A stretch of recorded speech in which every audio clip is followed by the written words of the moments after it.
सांसद आशीष दुबे का सिहोरा नगर आगमन हुआ, जहां नरेंद्र मोदी, विचार मंच की जिला अध्यक्ष एकता तिवारी व भाजपा के पद अधिकारियों द्वारा श्री आशीष दुबे का भव्य स्वागत किया गया।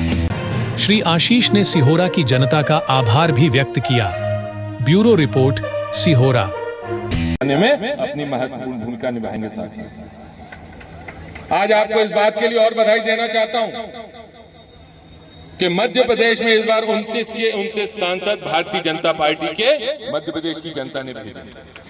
ये भी एक ऐतिहासिक चीज हुई है। आप अगर पूरे देश में उठाकर देखेंगे तो कुछ छोटे राज्य हैं जहां सिर्फ 4 लोकसभा सीट होती है, कहीं 2 लोकसभा सीट होती हैं। वहां हो सकता है कहने को ये हो कि हमारे प्रदेश के 4 पूरे की पूरे लोकसभा सांसद चुने गए हो। लेकिन अगर कोई भी बड़ा राज्य आप उठाकर देखेंगे तो सिर्फ मध्य प्रदेश एक ऐसा राज्य है जहां 29 में से 29 भारतीय जनता पार्टी के सांसद चुन के आपने 29 कमल की माला जो मोदी जी को भेंट की है, उसके लिए भी आपको मैं साधुवाद देता हूं, आपका अभिनंदन करता हूं साथियों। कांग्रेस का गढ़ कही जाने वाली छिंदवाड़ा, कमलनाथ जी ने पूरी ताकत लगा दी अपने बेटे को जिताने के लिए, लेकिन वहां पर भी हमारा प्रत्याशी 1.25 लाख वोटों से जीत कर आया साथियों। ये कोई बड़ी छोटी बात नहीं है।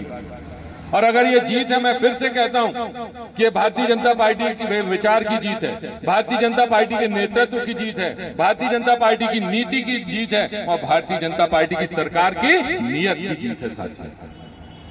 लोगों ने परखा है कि नेता है तो भारतीय जनता पार्टी के पास है, नीतियां हैं जिससे हमारा विकास हो सकता है, लोगों की आवश्यकताएं पूरी हो सकती है, तो भारतीय जनता पार्टी के पास है। और ऐसे जनप्रतिनिधि भी अगर हैं जिनकी नीयत काम करने की हो तो वो भारतीय जनता पार्टी के पास है। इसलिए लगातार भारतीय जनता पार्टी को हमारे देश की, हमारे प्रदेश की और हमारे जबलपुर की जनता का विश्वास, लगातार आशीर्वाद मिल रहा है। इस विश्वास को, इस भरोसे को, इस आशीर्वाद को बनाए रखना हम तो आप सबसे यही प्रार्थना करेंगे, क्योंकि हमारा केंद्र बिंदु, हम राजनीति में कहीं ना कहीं जाके थोड़े स्वार्थी भी हो जाते हैं। हमारे विधायक जी बैठे हैं, हम इनसे कितनी भी बात कर लेंगे संसदीय क्षेत्र की, प्रदेश की, देश की, लेकिन इनका स्वार्थ कहीं ना कहीं ये होगा कि सबसे पहले मेरी सिहोरा विधानसभा। ऐसे ही अगर मेरा स्वार्थ होगा पूरे देश में तो ये होगा कि जबलपुर संसदीय क्षेत्र। तो आप लोगों का संबल हम लोगों को ऐसा ही मिलता रहे, हम लोग मिलके काम करते रहें और हमारी विधानसभा, हमारा लोक संसदीय क्षेत्र, हमारा जबलपुर, हमारा मध्य प्रदेश और हमारा देश इसी तरीके से तरक्की करता रहे साथियों। इसके लिए आवश्यकता है तो आपके इसी आशीर्वाद की, आपके इसी भरोसे की और आपके इसी स्नेह की साथियों।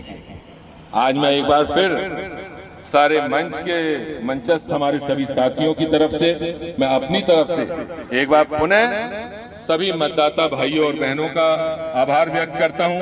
भारतीय जनता पार्टी के देवतुल्य कार्यकर्ताओं का आभार व्यक्त करता हूं, जिनके कारण लगातार ऐतिहासिक जीत हमको विधानसभा में मिली, लोकसभा में मिली। आप सबका ये स्नेह, आशीर्वाद, भरोसा हम भारतीय जनता पार्टी पर बना रहे, इसी आशा और विश्वास के साथ आप सबके प्रति दिल की गहराई से कृतज्ञता ज्ञापित करते हुए अपनी बात को यहीं पर समाप्त करता हूं। बहुत बहुत धन्यवाद। भारत माता की जय।